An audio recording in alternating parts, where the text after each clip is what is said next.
ассалому алайкум дӯстон, хуш омадем ба шабакаи мо. дар навори имрӯза барои шумо тозатарин ва муҳимтарин хабарҳоро аз ҷаҳони ММА омода кардем. лайкро зер кунед, мо боша наворро оғоз мекунем. дӯстон, агар шумо аз кам будани риш ва рехтани мӯи сар танқисӣ кашен, пас мо ба шумо ширкати шифофарморо тавсия медиҳем. дар ин ширкат ҳамчунин доруҳо барои хароб ва фарбеҳшавӣ, барои хунукзадагӣ, равғани сиёҳдона ки ба ҳамаи дардҳо даво мебахшанд ва дигар доруҳои гиёҳӣ. ва аз ҳама муҳим он аст ки доруҳои ин ширкат гиёҳӣ ва оригиналанд. худи ҳозир ба номерҳои дар рӯи экран буда занг занен ва ҳатман аз номи канали паҳлавон гап занен. ҳамин гуна шумо ҳам моро дастгирӣ мекунен ва ҳам доруҳои даркории худро дастрас мекунен. 11 рақами рейтинги вазни сабуки UFC Арман Царукян худро беҳтарин ҷангвари вазни сабуки UFC мешуморад ва гуфт ки барои чӣ. ман худро беҳтарин ҷангвари вазни сабуки UFC мешуморам. ман аз ҳама ҷангвари ҷавони топ 15-ам. дар вазни мо номҳои калон зиёданд, аммо ин чиз барои ман ягон маъно надорад. ман медонам ки ҳамаи онҳоро зада метонам. Дастин Порье, Ҷастин Гейҷи, Конор Макгрегор, ҳамаашро. ман Ислам Махачевро беҳтарин ҷангвари вазни сабук намешуморам.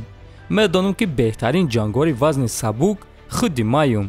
ман ҷавонтарам ва малакаҳои ман зуртар аст.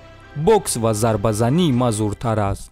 вақте ки мо якум маротиба бо Ислам ҷангидем, ман таҷрибаи кам доштам. ин аввалин муҳорибаи ман дар UFC буд. ман медонам ки сахт тамрин мекунам ва малакаҳои худро ҳар рӯз боз ҳам хубтар карда истодаам. агар ки мо бо Ислам боз ҷангем, ман ба шумо нишон медиҳам ки кадоме аз мо беҳтарин ҷангвари вазни сабук аст. агар ки баъди ин муҳориба UFC ба ман Исламро пешниҳод кунанд, пас ман муҳориба бо Махачевро қабул мекунам, гуфтааст Царукян. хотиррасон мекунам ки аллакай пагоҳ дар муҳорибаи асосии турнири UFC Fight Night Арман Царукян бо яке аз ҷангварони сахт Матеуш Гамрот вомехӯрад ва ғолиби ин муҳориба дар рейтинг хеле ба боло рафта метонад. айни замон Арман ва Гамрот дар рейтинги вазни сабук ҷои 11 ва 12-ро ишғол мекунанд. шаби гузашта президенти UFC Дана Вайт гуфт ки зид нест ки агар чемпиони вазни ним сабук Александр Волкановский ба вазни сабук барояд. Волкановский аз он шахсоне ҳаст ки арзандаи эҳтироми ҳама шудааст. албатта ки айни замон маънои калон сеюм муҳориба бо Макс Холлоуэй дорад.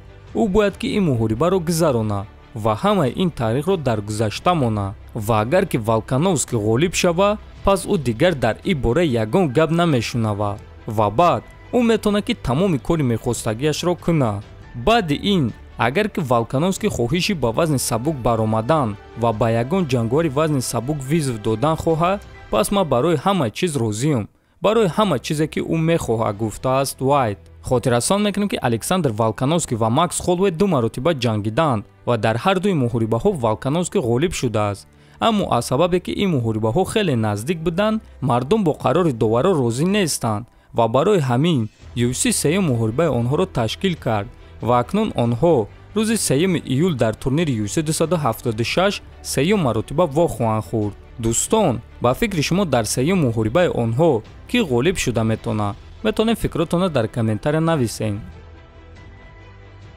дӯстон, бисёри бародарон савол медиҳанд ки оё Саймумин Мадиев карьераи худро идома медиҳад ё не? ва шаби гузашта худи Саймумин Мадиев дар ин савол ҷавоб дод. биён суханҳои ӯро гӯш мекунем. ман ҳозирашта дар Тоҷикистон мемонам 2 моҳ ё ин ки шояд 1 моҳ ва баъд мебинем. аллакай пешниҳодҳо ҳаст ки ба куҷо парвоз кунем ва чӣ кор бояд кунем. мебинем ва қарор мебарорем ки дар кадом ташкилот ҷангем. ҳозирашта намедонам, аммо пешниҳодҳо аллакай ҳастанд, гуфтааст Мадиев.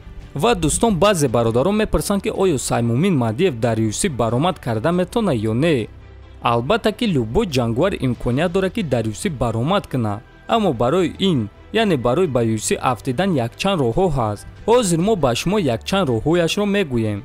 якум роҳ: ҷангвар бояд ки дар ягон ташкилоти машҳур чемпион шуда камарбанди худро 1-2 маротиба ҳимоя кунад. дуюм роҳ: ҷангвар бояд ки рекорди хуб дошта бошад ва муҳорибаҳои дурахшон нишон диҳад ва мухлиси хеле зиёд дошта бошад. сеюм роҳ: баромад кардан дар ташкилоти Dana White Contender Series. чорум роҳ: иштирок кардан дар проекти The Ultimate Fighter. ва боз як роҳи дигар ин дар муддати кӯтоҳ ягон ҷангори осебгирифтаро иваз кардан, аммо барои ин ту бояд ки дар амрико қарор дошта бошӣ. ва дӯстон, боз як роҳи дигар ҳам ҳаст.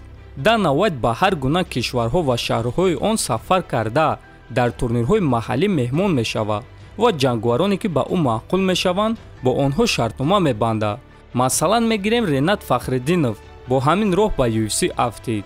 Аоиди Саймомин Мадиев бошад, ӯ ҳоло хеле ҷавон аст ва агар ки ин ҳадафро барои худ мона ва тамринҳои ҷиддӣ гузаронида ба амрико сафар кунад, пас ӯ яке аз ин имкониятҳоро ҳатман пайдо карда ба UFC афтида метавонад. дӯстон, умедворем ки дар саволҳои шумо ҷавоби пурра дода тавонистем. агар ҳамин гуна бошад, пас ҳатман лайк монед ва дар канал обуна шавед. то боздид, хонободу сарбаланд бошед.